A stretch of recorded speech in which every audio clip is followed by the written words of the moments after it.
Bonsoir à tous et merci de votre fidélité au temps d'information sur RTI2, la chaîne plus proche des populations. Au sommaire de l'actualité, l'ACI, l'Association des fils et filles des anciens travailleurs de l'UTC de Dembocro dans la région du Inzi, court au secours de la cité UTC pour lui redonner une nouvelle vie. Et puis hors de nos frontières, en Amérique, le nouveau Premier ministre canadien Mark Carney est entré en fonction ce vendredi 14 mars, succédant à Justin Trudeau dans un pays en pleine tourmente face aux menaces de son puissant voisin américain, Donald Trump. Merci encore à vous d'être des nôtres sur RTI2. Rendons-nous tout de suite à Dembocro, dans la région du Inzi, où l'ACI court au secours de la cité UTC pour lui redonner vie. Dans un état de délabrement avancé où les habitants peinent à subvenir à leurs besoins. Telle est la mission de l'ACI qui regroupe en son sein les filles et fils des anciens travailleurs de l'UTC à travers plusieurs actions sociales. Laurence Kakra, Giltonian et Sidiki Ouattara, récemment dans cette ville, ont assisté à la réunion avec ce collectif. Autrefois fleuron de l'industrie textile de la région d'Unzi, l'Union industrielle textile de Côte d'Ivoire, UTEXI, a fait la fierté de la ville de Dembocro avec sa cité flambant neuve où il faisait bon vivre. Le quartier cité UTEXI était un quartier très chic, propre, qui donnait envie d'y vivre. Mais aujourd'hui, avec la fermeture de l'usine et avec les nouvelles mentalités que nous avions, le quartier est un peu délaissé. C'est l'usine où travaillaient nos parents et c'est ici qu'on se retrouvait quand on était tout petit. Les jeux, lorsqu'on était malade, on venait se faire soigner, on venait manger à la cantine. En tout cas, ce sont des souvenirs. Ouais. Avec sa fermeture en 2002, ce sont environ 2000 personnes qui se sont retrouvées sans emploi. Et aujourd'hui, la cité UTEXI, construite par la Sogefia, se meurt. Les difficultés que nous vivons à longueur de journée nous peinent davantage. Parce que quand nous voyons nos enfants qui traînent de partout, qui ne font rien, un enfant à 30 ans qui vit encore chez les parents, vu les difficultés que nous traversons. L'usine étant fermée, plus rien ne marche, nos activités ne marchent pas. Nous n'avons pas d'eau, nous pouvons passer des jours, 5 jours sans eau. Aujourd'hui, l'ITC est fermé. Les jeunes font comment? C'est pour ça qu'aujourd'hui, il y a des braquages, il y a des vols. Même taxi qu'on roule, souvent même des poteaux. Ce que peut dire, c'est une ville là, il n'y a pas d'activité. C'est les hôtels, c'est les maquis, c'est les bars. Bon, on est jeunes maintenant, on fait comment? Dans le souci de venir en aide aux habitants de la cité, les filles et fils des anciens travailleurs de l'UTEXI regroupés au sein de l'association dénommée amicale de la cité Sogefia, ASSIS, ont entrepris des actions sociales. Les anciens fils et filles de la cité qui ont grandi ici, qui sont retrouvés pour mener des actions sociales dans le but de soutenir un peu les familles qui y sont actuellement parce que le côté social, voilà, c'est un peu compliqué pour nos parents de rester ici. On a récompensé beaucoup d'enfants méritants qui travaillent, des actions de salubrité et autres. Créée en 2021, l'ACI se veut une plateforme d'échange et d'action en vue de permettre à la cité UTEXI de retrouver son prestige datant. Le cancer sur toutes ses formes continue de faire des ravages en Côte d'Ivoire, des formes moins graves aux plus graves. Il sévit en toute dangerosité. Et c'est l'histoire d'une sexagénaire atteinte d'une tumeur cancéreuse de la cavité buccale ou cancer de la bouche qui souffre depuis des années de cette maladie. Par manque de moyens, malheureusement, son état de santé va de mal en pis. En ce mois donc de pénitence et de solidarité, elle implore donc l'aide de personnes de bonne volonté afin de se faire opérer. Une intervention qui nécessite la somme de 3 millions de nos francs CFA. Et notre reporter Georgette Ido Fofana, spécialiste des cas sociaux, a recueilli son cri de cœur, âme sensible, s'abstenir. D'autres étaient rouges, quartier Blanc-Cros. C'est dans cette baraque que vit Daniel Achon, atteinte d'une tumeur cancéreuse de la cavité buccale.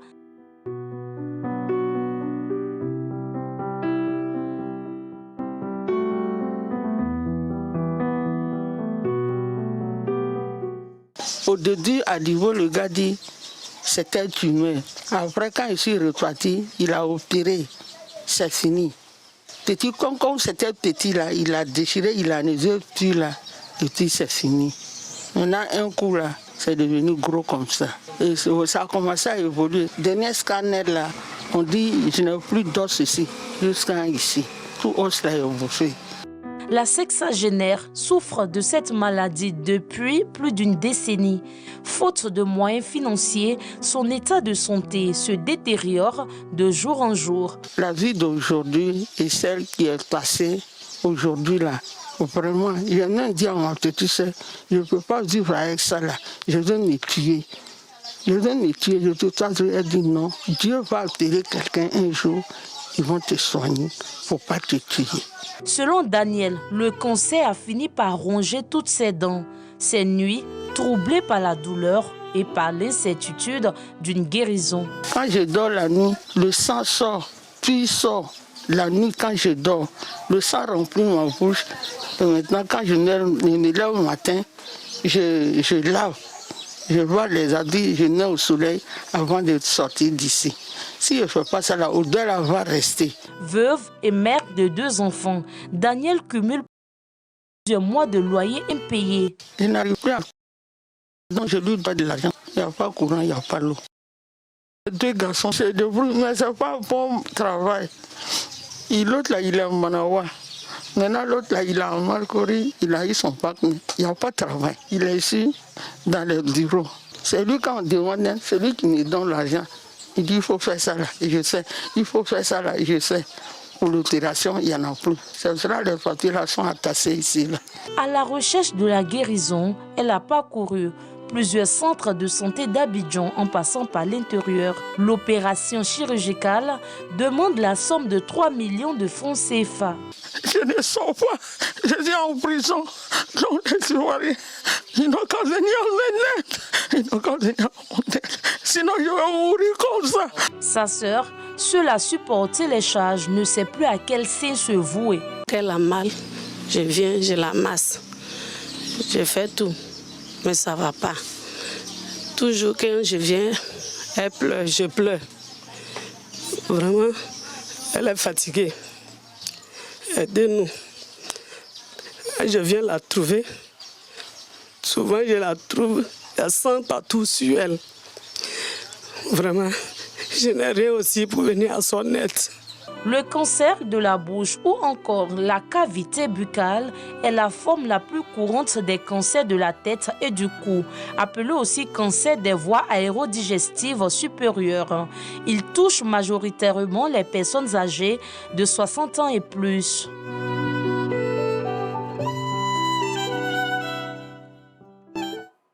Nous espérons juste que les âmes sensibles et personnes généreuses pourront réagir au cri de cœur de Dame Daniel Atchan pour sa guérison.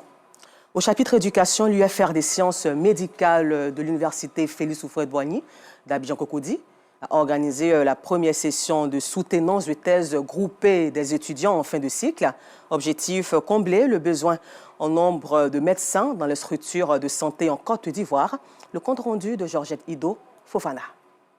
Ici, à l'UFR des sciences médicales de l'Université Félix Houphouët-Boigny de Cocody, l'heure est à la première session de soutenance groupée. Élisée Kouakou Yao fait partie des nouveaux impétrants du jour. Aujourd'hui, docteur, Élisée est conscient des défis à relever. Dans les hôpitaux, nous avons des défis à relever. Après le serment d'Hippocrate, je m'engage à sauver des vies. C'est de dire merci à tous ceux qui sont venus me soutenir, mes parents, amis et connaissances. Cette session de soutenance groupée est une contribution de l'UFR des sciences médicales de l'Université Félix Houphouët-Boigny de Cocody à combler un déficit. Il y a un vaste programme de mise en place de structures de santé à travers tout le pays et on a un besoin important de médecins pour pouvoir assurer donc la santé de nos populations. Et donc l'UFR des sciences médicales, à travers l'Université Félix Houphouët-Boigny et le ministère de l'Enseignement supérieur et de la Recherche scientifique, participe à cet effort en formant des jeunes médecins que nous mettons donc à la disposition de la population. À côté de cette session de soutenance groupée, des consultations foraines sont également organisées avec des dépistages des cancers féminins, du sein et du col de l'utérus, des maladies chroniques telles que le diabète et l'hypertension artérielle, des dons de sang et la vaccination. Cette opération de consultation médicale initiée par la Fondation Action pour le Bien acquiert l'adhésion des participants et bénéficiaires. Cette activité, bien entendu, est à saluer. C'est l'occasion donc de saluer le professeur Kwasi Mbengue qui n'a ménagé aucun effort justement avec toute son équipe pour que cette opération puisse se dérouler afin justement de pouvoir pallier à ce déficit de médecins. Aujourd'hui au moins j'ai fait ma tension, j'ai fait ma glycémie et Dieu merci c'est bon. Donc merci beaucoup à ceux qui ont eu l'idée de faire cela pour la population ivoirienne. L'équipe est composée des médecins spécialistes, des étudiants aussi de plusieurs niveaux. Notre mission c'est de faire dépister les parents. Je suis satisfait des prestations de mes camarades. Ils sont beaucoup dévoués, ils sont déterminés. Tout se passe très bien. À l'issue de la première session de soutenance, 129 nouveaux médecins seront au service de la population. Et toujours dans ces recherches de bien-être, l'environnement, c'est tout ce qui nous entoure. Malheureusement, aujourd'hui, il est menacé par les activités humaines telles que l'abattage des arbres, la propagation des déchets, la pollution et l'utilisation des produits chimiques dans les champs. Il est donc impératif d'agir et des jeunes se sont érigés en véritables soldats de l'environnement pour lutter contre tout ce qui détruit notre planète. Et dans ce reportage de Yamki Lermel, Kader Bachil et Georgette Ido Fofana, ils nous emmènent à Binjarville et à Dabou découvrir les actions de ces jeunes engagés dans la protection de notre planète. On parle d'agroécologie. C'est de proscrire tout ce qui est produits chimiques, c'est de proscrire tout ce qui est pesticides. On fait allusion à l'utilisation des techniques endogènes, tout ce qui est pratique ancestrale. En lieu et place de tout ce qui est pesticides, de tout ce qui est produits chimiques, on va utiliser tout ce qui est fertilisant naturel. Travailler la terre sans éléments chimiques, c'est ce que Laetitia tente d'expliquer dans le cadre de la préparation d'une sensibilisation sur l'agroécologie paysanne, une pratique agricole bénéfique à la vie sur terre. La pratique de l'agroécologie va non seulement préserver notre environnement, mais également nous permettre de produire des aliments sains. D'un point de vue économique, c'est gratuit, ce n'est pas coûteux. En plus, cela rapporte de l'argent. Quant à Roméo et son équipe, dans la capitale des Grands Ponts, ils font de la lutte contre l'insalubrité leur cheval de bataille. Chaque jour, ils parcourent les rues et les domiciles pour vider les poubelles. Selon Roméo, c'est depuis l'école que son amour pour l'environnement a débuté. J'ai décidé de lutter contre l'insalubrité puisque tout mon parcours au niveau scolaire, en voyant vraiment les déchets qui jonchent les voies, j'avais vraiment des pincements au cœur. Vraiment, je ne pouvais pas supporter. Voilà, c'est dans cette perspective-là que j'ai créé une entreprise de précollecte des déchets pour l'élimination des déchets. Pour poursuivre leur mission ville propre, ces jeunes de la cité du Léboutou nourrissent le projet de mettre en œuvre une usine de traitement de déchets. C'est vrai, nous précollectons les déchets. Nous envisageons d'aller plus loin dans ce secteur en faisant le recyclage, le tri, et puis la transformation des déchets, c'est-à-dire que des déchets plastiques en granulés et puis jusqu'à la finition. Pour y arriver, nous avons besoin de soutien des autorités pour nous aider à transformer les déchets. À 3 km de Dabou, le village de Kwas, nous retrouvons les acteurs du planting d'arbres.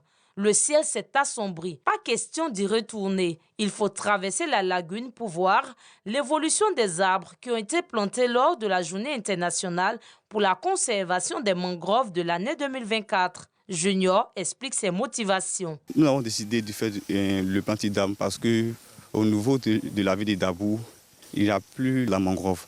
Donc du coup, nous avons décidé de restaurer cette zone-là. C'est-à-dire replanter un endroit qui a été dégradé ou qui a été détruit. Donc nous, on vient planter des plants pour pouvoir restaurer la zone. Nous restaurons la mangrove au niveau de Dabou.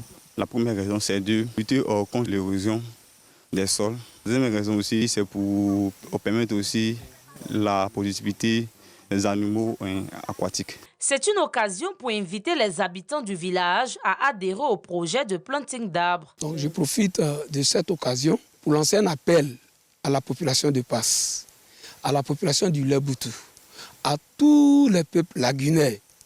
Pour préserver leurs terres, ils doivent s'adhérer au reboisement de la mangrove. Toutes ces actions s'inscrivent dans la vision de lutter contre le réchauffement de notre planète et de préserver notre environnement.